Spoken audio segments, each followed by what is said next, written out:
আসসালামু আলাইকুম সুপ্রিয় শিক্ষার্থী, আজকে আমরা মোলের ধারণা এবং রাসায়নিক গণনা অধ্যায়ের মোলের সংক্রান্ত গত ক্লাসে তোমাদের সামনে কিছু সূত্রের কিভাবে তৈরি করতে হয়, সূত্র কিভাবে তৈরি করতে হয় সেটা আলোচনা করেছিলাম। আজকে আমরা সূত্রের প্রয়োগ দেখব, কিভাবে সূত্রের মাধ্যমে আমরা ঐকিক নিয়মের পদ্ধতি না বরং সূত্রের মাধ্যমে অঙ্ক করতে পারি। গত দিনের সূত্রটা কি ছিল আমরা একটু খেয়াল করি। দেখো, আমরা লিখেছিলাম 1 মোল অক্সিজেন, এটা ছিল কি 32 গ্রাম, এটা ছিল 6.023 10⁻23 টি, এটা ছিল 22.4 লিটার, এটা ছিল। এখান থেকে আমাদের সূত্রটা তৈরি হয়েছিল এরকম, যা আমরা লিখেছিলাম 1 মোল অক্সিজেন 32 গ্রাম 6.023 10⁻23 টি ইকুয়াল 22.4 লিটার। তো লিটার দ্বারা কি পদার্থের আয়তন বোঝায়, ভলিউম বোঝায়। এই বরাবর আমরা লিখছিলাম ভি। টি দ্বারা অণুর সংখ্যা বোঝায়, বড় হাতের এন। গ্রাম দ্বারা অণুর গ্রাম এককে ভর বোঝায় ডাব্লিউ। এই যে 32 এটা তার আণবিক ভর এম, আর মোল এর মানে এন। আমরা সবার মধ্যে একটা ডিভাইডেড এরকম ভাগ চিহ্ন দিয়ে দিয়েছিলাম, এরকম একটা ভাগ চিহ্ন দিয়ে দিয়েছিলাম, যেটাকে আমরা মডিফাই করে লিখেছিলাম n equal W divided M equal বড় হাতের n ডিভাইডেড 6.023 10⁻23 টি ইকুয়াল ভি ডিভাইডেড 22.4 লিটার। তো যাই হোক, আজকে আমরা এই সূত্রটার প্রয়োগ দেখব কিছু অঙ্ক দিয়ে। যেমন তোমাকে কেউ প্রশ্ন করলো, কোশ্চেন করলো 1 গ্রাম পানিতে অণুর সংখ্যা কত?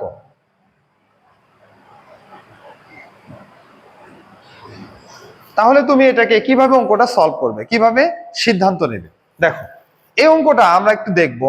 প্রথম অংশে লেখা আছে অন গ্রাম, গ্রাম অংশ দেওয়া আছে। এরপর লিখছে অণুর সংখ্যা, অণুর সংখ্যা বলতে কতটি এটা বুঝেছি। তাহলে আমরা এই সূত্রটার মধ্য থেকে কোন পার্টগুলোকে চুজ করব। এই যে গ্রাম আছে, গ্রাম কোনটার সাথে রিলেটেড? গ্রাম এন তো মোল, এর সাথে রিলেটেড না। তাহলে ডাব্লিউ গ্রাম এককে ভর, এটার সাথে রিলেটেড। কাজে আমরা সূত্র লেখার ক্ষেত্রে, আমরা ডাটা লেখার ক্ষেত্রে এবং সূত্র লেখার ক্ষেত্রে দেখো, ডাটা হলো ডাব্লিউ মানে দেওয়া আছে অন গ্রাম, ডাব্লিউ অন গ্রাম। এরপরে পানি অণু H2O, পানি যে যৌগ দেওয়া থাকবে অঘোষিত ভাবে তার আণবিক ভরটা বের করতে হবে। তো যাই হোক, আমরা পানি এর আণবিক ভর, বড় হাতের এম সমান 1 গুণন 2 যোগ 16 16, তাহলে আমরা মোট পাইলাম কত? 18। অণুর সংখ্যা বড় হাতের এন ইকুয়াল হট, এটা আমাদের বের করতে হবে। তাহলে আমরা সূত্র, এই যে গ্রাম সার্টিফিকেট দেওয়া আছে এই জন্য সূত্র চুজ করবো এই অংশ, অণুর সংখ্যা সূত্র চুজ করবো এই অংশ। তাহলে আমরা লিখবো, আমরা জানি we know that W divided M সমান বড় হাতের এন ডিভাইডেড 6.023 10⁻23, এই অংশটা আমরা লিখবো। এখন আমার কি দরকার? বড় হাতের এন দরকার।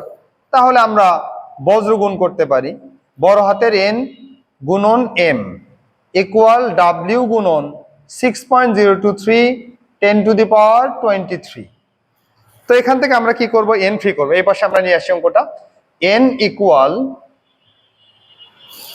দেখো, ডাব্লিউ গুণন 6.023 10⁻23 ডিভাইডেড এম। এখন মান বসিয়ে দাও, এটা হলো অন ইন্টু 6.023 10⁻23 ডিভাইডেড এম এর মান কত? 18।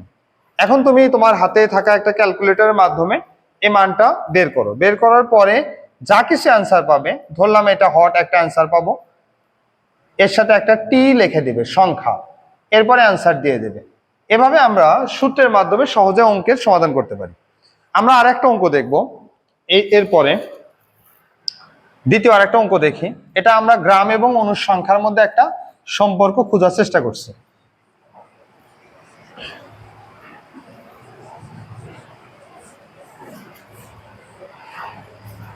এবার আমরা, তোমাকে কেউ বলল 5 গ্রাম পানি অণুতে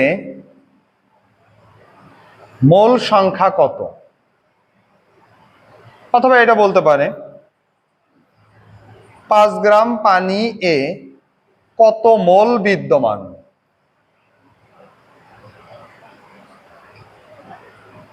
তাহলে তুমি কি সিদ্ধান্ত নেবে?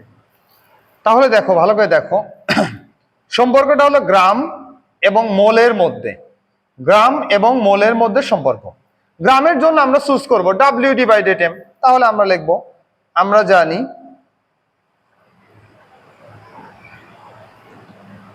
W/M।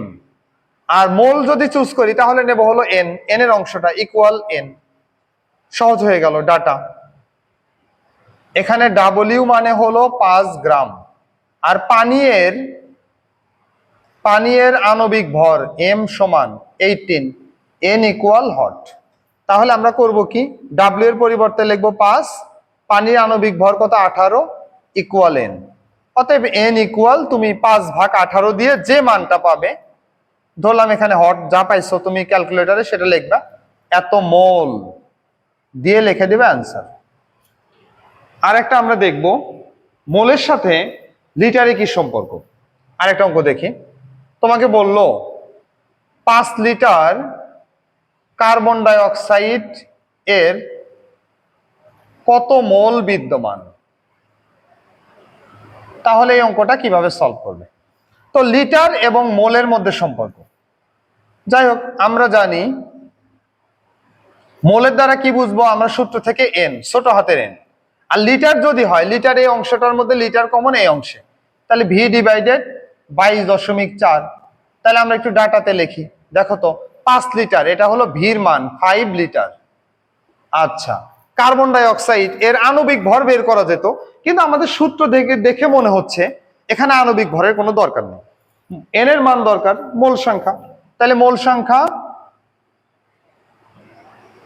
মোল সংখ্যা ছোট হাতের N ইকুয়াল হট। তাহলে আমরা ভির পরিবর্তে লিখবো 5, এটার পরিবর্তে লিখবো 22.5, 22.4। এটা মোল সংখ্যা, যেহেতু মোল বের করা লাগবে অঙ্কে, মোল। তুমি যা কিছু অ্যান্সার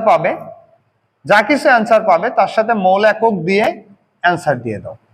তাহলে আমরা আমাদের এই অঙ্কগুলো থেকে মোলের সাথে গ্রামের, মোলের সাথে আয়তনের এবং মোলের সাথে সংখ্যার কি সম্পর্ক এটা দেখলাম।